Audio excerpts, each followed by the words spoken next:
de m'incliner à une déclaration de principe signée en avril 2025.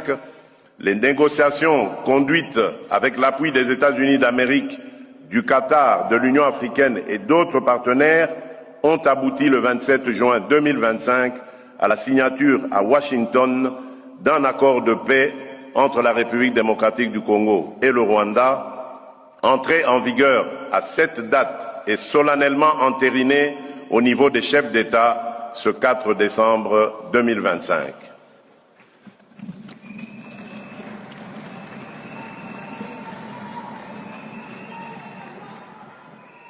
Adossé à la résolution 2773, cet accord entérine le retrait des troupes rwandaises de notre territoire, le démantèlement des groupes armés étrangers, y compris les FDLR, la mise en place d'un mécanisme conjoint de sécurité chargé de superviser l'exécution, ainsi qu'un cadre d'intégration économique régionale qui ne saurait être mis en application qu'à la condition sine qua non que la sécurité et la souveraineté de la République démocratique du Congo soient pleinement garanties.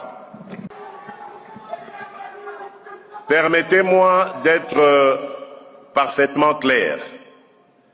Ces accords ne consacrent aucune forme de partage de notre souveraineté.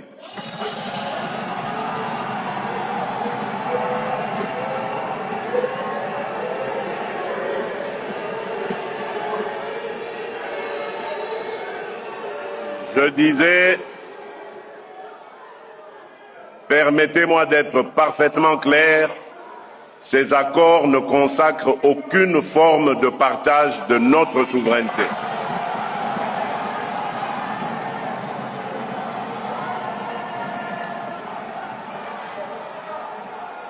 Ils ne valident ni les prétentions territoriales de qui que ce soit, ni la mise sous tutelle de nos ressources.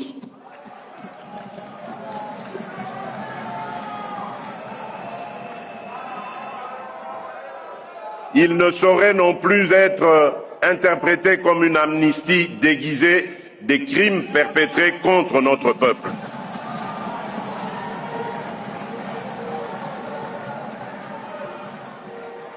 La justice suivra son cours avec rigueur, jusqu'au bout et sans complaisance,